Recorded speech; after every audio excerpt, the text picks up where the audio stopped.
কাজী মাহমুদা আমাদের সাথে যুক্ত আছেন। কাজী মাহমুদা বললো যে আমারও মা নেই, তার জন্য অনেক কিছু সহ্য করতে হচ্ছে। আসলে যাদের মা নেই বা বাবা নেই বা দুইজনই নেই, তাদের লাইফটা যে কতটা কঠিন, এটা আসলে শুধুমাত্র ওই ব্যক্তিরাই মানে বলতে পারবে বা বুঝতে পারবে। যে মানে পৃথিবীর উপর থেকে একটা মানে বলে না, মাথার উপর থেকে ছাদ চলে যাওয়া, এরকম একটা বিষয় বা একটা বৃক্ষ বট বা এইরকম যে বিষয়গুলো, এগুলো আসলে থাকে না। এইটার জন্য আসলে এইটার জন্য মূল কথা হচ্ছে একটাই, কাজী মাহমুদা, যে আহ, প্রচন্ড জেদ তৈরি করতে হবে, টার্গেট ঠিক করতে হবে, যে লাইফে একটাই কাজ, সেটা হচ্ছে আমাকে সফল হতে হবে, মানে আমাকে সাকসেসফুল হতে হবে, সেই জায়গায় আমার যেতে হবে। এই জেদটা ভিতরে রাখেন, মানে আল্লাহর উপর ভরসা করে আগাতে থাকেন।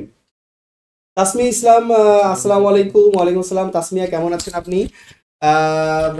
জুলকার নাইন, সুকান্ত ভাইয়ের কোটা থাকলে ফরেন পেতেন। হ্যাঁ, আচ্ছা সুকান্ত, আপনি এটা বলেন। এটা হচ্ছে, হ্যাঁ, কথাটা কিন্তু সত্য। আমার ফার্স্ট চয়েস ছিল foreign affairs, second choice audit and accounts, থার্ডে কাস্টমস। তো মানে এনিওয়ে 40-এ। এবং আমি একটা ইনফরমেশন দিই, আমাদের মানে অডিটেড অ্যাকাউন্টস ক্যাডারের 40 ব্যাচের, সে কিন্তু মেধাক্রমে কিন্তু থার্ড। সুতরাং তার যেই মানে ইয়াটা মার্কিংটা যদি আমি দেখি, তার সেকেন্ড চয়েস ছিল অডিট অ্যান্ড অ্যাকাউন্টস। সে যদি এখানে সেকেন্ড চয়েসটা যদি অ্যাডমিনিস্ট্রেশন বা পুলিশ বা অন্য যে কোনো ক্যাডার থাকে, সে কিন্তু সেটাতেই চলে যেত। সুতরাং মানে আর যদি তার কোটার থাকতো 40-এ, তাহলে অবভিয়াসলি সে ফরেন অ্যাফেয়ার্স এ চলে যেত। আচ্ছা, এনিওয়ে এটা রিজিক ছিল। আমি সবসময় বলি যে এটা রিজিকই ছিল, সেই কারণেই। আর আপনাদের দোয়াই। আর আমিও চাই যে মানে আমার যে পরিশ্রমটা আমি করেছি, বা যতটুকু পরিশ্রম করেছি ততটুকু বা তার চেয়ে আপনারা বেশি পরিশ্রম করেন। আর সে জার্নিতে তো আমরা আছি আপনাদের সাথে। তো সোহাগ ভাই হচ্ছে আমাদের কিছু অ্যাড করতে যাচ্ছিল এই বিষয়ে। আচ্ছা, কাজী মাহমুদা, আপনাকে বলি, শোককে শক্তিতে রূপান্তর করেন। ঠিক আছে, এটা হচ্ছে সবচেয়ে বড় কথা। এনি টাইপ অফ মানে আপনি যদি শক পান, সেটাকে যদি আপনি এনার্জিতে কনভার্ট করতে পারেন, তাহলে আপনাদের আর কি জীবনে আর পিছে ফিরে তাকাইতে হবে না। এইটার ব্যাপারে ভাই, ওই যে মনস্টার নামে একটা মুভি ছিল, কিন্তু মনস্টার ইউনিভার্সিটি, দেখছেন কিনা আমি জানি না। আমি আমি আমি আমি কিন্তু মানে অ্যানিমেশন বা কার্টুন এগুলোর খুব ভক্ত। তো মনস্টার ইউনিভার্সিটি একটা এরকম মানে মুভি। তো ওইটাতে তো মনস্টারদের কাজ হচ্ছে যে ওরা দুনিয়াতে আসে, এসে বাচ্চাদের বিভিন্ন ধরনের ভয় দেখায়। ভয় দেখালে ওদের ডিভাইসে এনার্জি সঞ্চয় হয়। আচ্ছা, ওই এনার্জিটা দিয়েই ওরা পুরো মানে ওদের মনস্টার ইউনিভার্স যেটা, সেটা ওরা লিড মানে মানে চালায়। যত মানে শক্তির উৎস লাগে না। আমাদের মানে বিজ্ঞানের কথা বলি, আমাদের যেরকম এই মহাবিশ্বে বা আমাদের দুনিয়ার শক্তির সব উৎস সূর্য, তো ওদের ওই শক্তির উৎস হচ্ছে এই মানে বাচ্চা মানব জাতির ভয়। ওটা একটু লক করে দেবে, পিছন থেকে লক করে দেবে। তো মানব জাতির ভয়। তো তো ওরা ওই মনস্টার ইউনিভার্সিটি মানে ওখানে এইটাই নিয়ে গবেষণা হয়, কতভাবে ভয় দেখায় কত বেশি এনার্জি ওরা জেনারেট করা যায়। তো মানে বাই চান্স মানে কিছু অকওয়ার্ড লোক থাকে না, তো মনস্টারদের মধ্যে একটা মনস্টার খুব অকওয়ার্ড, ঠিক আছে, সে মানে ভয় দেখানোর মানে মিশনে গেছে।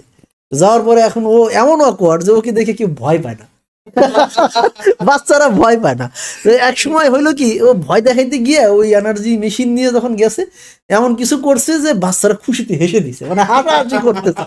হাসাহাসি করার পরে দেখা গেছে ওই ব্যাটারি নর্মালি একজনকে ভয় দেখাইলে অর্ধেক ফিল হয়, 5-6 জনের ভয় দেখাইলে ফিল হয়, তারপরে ওরা দুনিয়া থেকে ওদের দুনিয়ায় যায়। এই হাসাহাসির কারণে এমন চার্জ হয়েছে, ব্যাটারি ফাটিয়ে যাইতেছে। তখন মনস্টার একটা নতুন জিনিস আবিষ্কার করলো, আসলে মানুষকে ভয় দেখাইলে না যতটুকু এনার্জি পাওয়া যায়, তার চেয়ে হাসাইলে বেশি এনার্জি পাওয়া যায়। পরে পরে তোরা ওই মিশন শুরু করলো আর কি, যে মানুষকে হাসায় এনার্জি কালেক্ট করা। মানে এই মুভিটার আসলে মেইন থিমটা হলো এরকম। তো মানে এরকম আমি বলতেছিলাম যে আচ্ছা, আমাদের সাথে জাকির মাহমুদ একটা কোশ্চেন করছে, আমরা একটু উত্তরটা দিই। হ্যাঁ, প্রশ্নটা ছিল যে স্যার, জাতীয় বিশ্ববিদ্যালয় থেকে ক্যাডার হওয়া সম্ভব কিনা? অনেকে বলে জাতীয় বিশ্ববিদ্যালয় থেকে সম্ভব না। তো আপনাদেরকে একটা কথা বলি, যে আমরা যে সুকান্ত সিংহকে নিয়ে আমরা কথা বলছিলাম, সে আমাদের অডিট অ্যান্ড অ্যাকাউন্টস ডিপার্টমেন্টে থার্ড হয়েছে। আমাদের সেকেন্ড যে হয়েছে অডিট অ্যান্ড অ্যাকাউন্টস ডিপার্টমেন্টে 40 ব্যাচে সেকেন্ড হয়েছে, আপনারা বুঝেন সুকান্তর থেকেও সে এগিয়ে আছে। সে কিন্তু হচ্ছে ঢাকা কলেজের একজন স্টুডেন্ট, অর্থাৎ জাতীয় বিশ্ববিদ্যালয়ের একজন স্টুডেন্ট, এবং তারও প্রথম পছন্দ ছিল হচ্ছে অডিট অ্যান্ড অ্যাকাউন্টস। সে যদি অডিট অ্যাকাউন্টস প্রথম পছন্দ না নিত, হয়তোবা মানে ফরেন অ্যাফেয়ার্সও তার হয়ে যেতে পারতো, আর অ্যাডমিন পুলিশ তো এটা মাস্ট হইতো। ঠিক আছে, সো এটা একটা এক্সাম্পল। দ্বিতীয় এক্সাম্পল হচ্ছে আমাদের সোহাগ ভাইয়ের যেই ওয়াইফ, আমাদের ভাবি, হ্যাঁ, তিনিও কিন্তু মানে পাবলিক ইউনিভার্সিটিতে পড়াশোনা করেননি। তিনি হচ্ছে ঢাকা ইউনিভার্সিটি অভিভুক্ত হচ্ছে গার্হস্থ্য অর্থনীতি কলেজ, যেটা সেখান থেকে সে পড়াশোনা করছেন এবং এই 41তম বিসিএস থেকে কিন্তু সে ক্যাডার হয়েছে। এইরকম ভুরি ভুরি এক্সাম্পল আপনাদেরকে দিতে পারবো, হাতের কাছে 2টা বলে দিলাম শুধু। হ্যাঁ, হাতের কাছে জাস্ট 2টা বলে দিলাম, যেটা আমাদেরই পরিচিত। আমাদের আরো পরিচিত হ্যাঁ। আছে, বাট আপনাদেরকে লিঙ্ক করে বুঝাই দিলাম আর কি, যে একেবারে চোখের সামনে আমার পাশে 2 ব্যক্তি আছে, 2 ব্যক্তিকে দিয়ে 2টা এক্সাম্পল দিলাম। সুতরাং যারা জাতীয় বিশ্ববিদ্যালয় থেকে মানে ক্যাডার হওয়ার চিন্তা ভাবনা করতেছেন বা হচ্ছে প্রস্তুতি নিতে চান কিন্তু ভয় পাচ্ছেন হবেন কি হবেন না, তো তারা আসলে এই সমস্ত দ্বিধা ঝেড়ে ফেলে আপনার সর্বোচ্চটা দিয়ে চেষ্টা করতে থাকেন। যদি চেষ্টা করেন তাহলে সর্বোচ্চটা করতে হবে, আর যদি মানে ওই মাঝামাঝি আধা আধি করেন তাহলে আমার বলবো যে আপনাদের এই ধরনের চেষ্টা করার কোনো দরকার নেই।